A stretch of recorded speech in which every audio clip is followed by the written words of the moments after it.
اب میرے پیارے آقا صلی اللہ علیہ وسلم کے پیارے دیوانوں، آخر اللہ والوں کی زندگی ہم دیکھتے ہیں تو ان کی زندگی میں بہت ساری چیزیں ایسی ملتی ہیں کہ موجودہ دور کے اندر انسان ان چیزوں کو اپناتا ہوا نظر نہیں آتا۔ موجودہ دور کے انسان کی سوچ ان اللہ والوں کی سوچ سے کافی جدا ہے۔ ہماری سوچ کیا ہے؟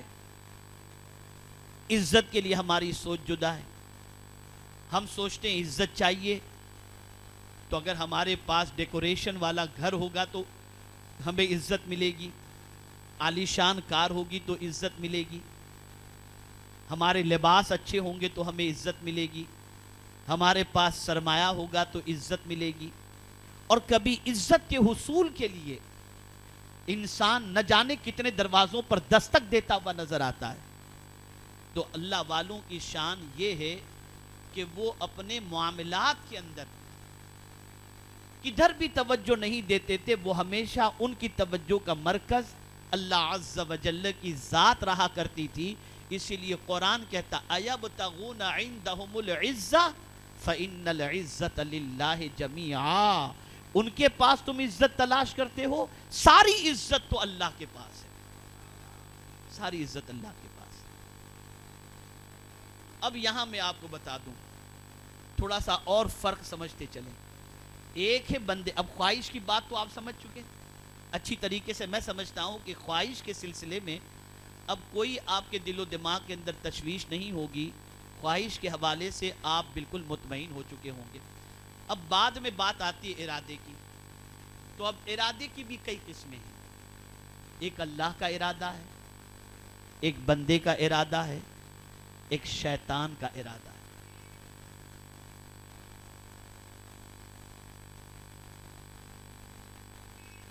اس بات کو اچھی طریقے سے ذہن میں رکھو، کچھ اللہ چاہتا ہے، کچھ بندے چاہتے ہیں، کچھ شیطان چاہتا ہے۔ لیکن ایک قاعدہ کلیہ ہمیشہ کے لیے ذہن میں رکھو، ان ربک فعال لما یرید، بے شک تمہارا رب جو چاہتا ہے وہ کام کر دیتا ہے۔ یعنی وہ جو ارادہ کر لے وہ اس کام کو کر دیتا ہے، اور اس کے کام کرنے کے لیے وہ کسی کا محتاج نہیں، بلکہ قرآن کہتا ہے اذا اراد شیئا ان یقول له کن فیکون، جب اللہ کسی چیز کا ارادہ کر لے تو وہ کہہ دیتا ہے ہو جا، وہ چیز ہو جائے۔ تو اب یہاں سے ایک بات واضح ہو گئی، ہمارے بنائے ہوئے ارادے ٹوٹ سکتے ہیں، ہمارے بنائے ہوئے ارادے پورے نہیں ہو سکتے، ہمارے ارادوں کی تکمیل کے لیے کئی چیزوں کی حاجت ہوتی ہے۔ لیکن میرے کریم نے اگر کوئی ارادہ کر لیا تو وہ کسی چیز کا محتاج نہیں، وہ جب جو کہہ دے وہ ہو جاتا ہے۔ تو اب یہاں سے ایک تعلق بندے کا خدا سے، بندے کا خدا سے ایک تعلق یہ واضح ہو رہا ہے، اور وہ تعلق کیا ہے کہ بندے کو اپنی سوچ یہ بنا لینی چاہیے کہ میرے چاہے سے کچھ نہیں ہوگا، ہوگا وہی جو خدا چاہے گا۔ اسی لیے اسلام کے اندر خاص طور پر یہ بات رکھی گئی کہ تم اگر کسی کام کے کرنے کا ارادہ بھی کر لو کہ مجھے کل یہ کام کرنا ہے، تو اس میں یہ بات ضرور کہہ دو انشاءاللہ، اگر اللہ نے چاہا۔ اس لیے کہ تمہارے ارادے کی حیثیت کیا ہے؟ تم نے ارادہ بنا لیا، وہ ہو بھی جائے گا پورا، یہ تو ضروری نہیں ہے۔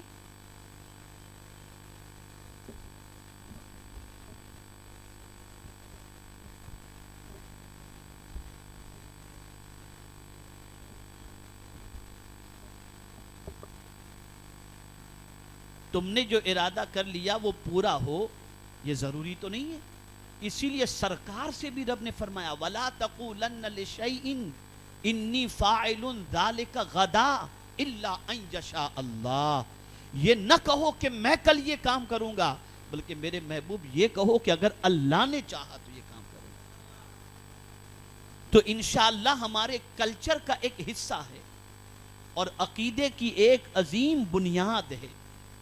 تو یہاں سے یہ بات واضح ہو گئی کہ اللہ جو چاہتا ہے وہی ہوتا ہے اور جو اللہ چاہے گا وہی ہوگا. میں یہاں پر ارادے کے حوالے سے چند آیتیں آپ کو سناؤں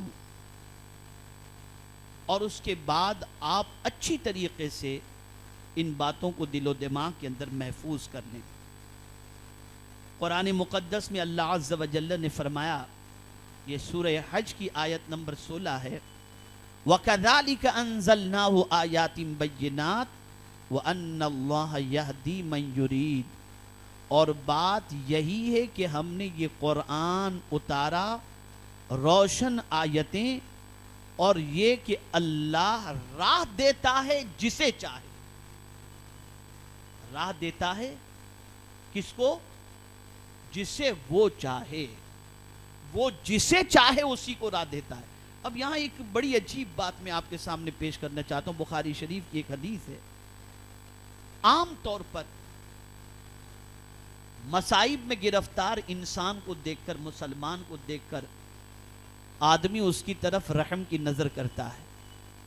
یار بیچارہ کتنی مصیبت میں، یار پتہ نہیں. اور پھر اس کی سوچ بدل جاتی ہے کہ کیا معلوم کس گناہ کی وجہ سے، کس تکلیف کی وجہ سے، کس پریشانی، کس جو ہے وہ اعمال کی وجہ سے وہ اس پریشانی میں ہے.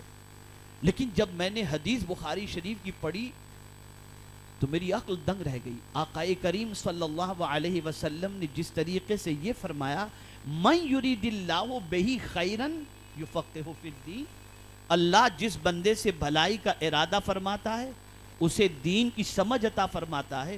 ویسے ہی بخاری شریف کی حدیث ہے کہ اللہ جس بندے سے بھلائی کا ارادہ فرماتا ہے اس کو مصیبت میں گرفتار فرماتا ہے. اب یہاں اس کی میں تھوڑی سی تشریح کروں گا، آپ سنیں. اللہ جس بندے سے بھلائی کا ارادہ فرماتا ہے اس کو مصیبت میں گرفتار فرما دیتا ہے. آپ ہیں، میں ہوں. ہم میں سے کوئی چاہے گا کہ ہم مصیبت میں گرفتار ہوں؟ جواب دیجئے مجھے، بولیے. نہیں چاہیں گے نا. ہماری خواہش تو کیا ہے کہ کانٹا بھی پیر میں نہ چبھے، سر میں درد بھی نہ ہو، کبھی بخار بھی نہ آئے، بہت مزے سے اپنی زندگی گزاریں. یہ ہمارا ارادہ اور خواہش ہے نا. تو اب ایک ہے ہماری خواہش اور ایک ہے اللہ کا ارادہ. ٹھیک ہے نا. تو مصیبت میں ہماری خواہش نہیں ہوتی. جو ہمیں مصیبت پہنچتی ہے اس میں ہماری خواہش نہیں ہوتی. انعام کے اندر ہماری خواہش ہوتی. دولت ملے یہ ہماری خواہش ہے، عزت ملے یہ ہماری خواہش ہے، آرام ملے یہ ہماری خواہش ہے. مصیبت ملے یہ ہماری خواہش نہیں ہے. مصیبت ملے یہ ہماری خواہش نہیں ہے. تو مصیبت اللہ کی طرف سے ہوتی ہے، یعنی بندے تیری کوئی خواہش اس میں ہے ہی نہیں، میں وہ چیز دے رہا ہوں جو مجھے پسند ہے. تو فرمایا من یرید اللہ بہ خیرا یصب من او یصب من او کما قال. تو یہاں بندے کی خواہش مکمل دفن ہو گئی، مکمل دفن ہو گئی. یہاں اللہ کا ارادہ اور اللہ اپنا ارادہ مکمل طور پر بھلائی کا جب کسی سے فرماتا ہے تو اسے مصیبت میں کیا کرتا ہے؟ گرفتار فرماتا ہے. ایک بڑھیا خاتون، شاید اس سے پہلے آپ نے سنا ہو، ایک ضعیفہ خاتون اللہ کی ولیہ راستے سے جا رہی تھی، ٹھوکر لگی، پیر کا ناخن نکل گیا. اب ناخن نکلا تو وہ مسکرانے لگی، خون بہ رہا ہے لیکن وہ مسکرا رہی ہے. لوگوں نے کہا مائی تیرے پیر کا ناخن نکل گیا، درد ہو رہا ہوگا. انگوٹھے کے ناخن کے نکلنے سے جو درد ہوتا ہے اس درد کو برداشت کرنا تو بڑا ڈیفیکلٹ ہے، اور مائی تو مسکرا رہی ہے. اللہ اللہ اس کا جواب سنو. وہ کہتی ہے مجھے بتاؤ کیا میں یہ چاہتی تھی کہ میرا ناخن نکلے؟ کہا نہیں. تو کہا یہ کام پیور میری مرضی کے خلاف اور پیور میرے رب کی مرضی کے مطابق ہوا ہے. اس لیے میں مسکرا رہی ہوں کہ میرے مولا تیرا کرم ہے اور تو نے جو چاہا تو نے وہ کیا. تو تو جس میں راضی ہے میں رو کر تیری شکایت کروں کیوں اور تیری خوشی کا مقابلہ کروں کیوں؟ تیری خوشی تھی تبھی تو ہوا جس میں تو راضی اس میں میں راضی ہوں. اسی لیے صحابہ کی صفت جو بیان کی گئی نا، صحابہ کے لیے جو لفظ استعمال کیا گیا، جو جملہ رضی اللہ تعالی عنہ، ہر صحابی کے لیے یہ چیز ہے کہ صحابی کے لیے ان کے سلسلے میں یہی کہا جاتا ہے حضرت عمر رضی اللہ تعالی عنہ، اللہ ان سے راضی. ہر صحابی اپنی مرضی کی زندگی گزارتے ہی نہیں تھے، بلکہ ہر صحابی کی کیفیت یہی تھی کہ وہ اپنے مولا کے ہر فیصلے پر راضی رہا کرتے تھے، ہر فیصلے پر راضی رہا. تو جو اللہ کا ارادہ ہے، جو اللہ کا ارادہ ہے وہی مکمل ہوتا ہے.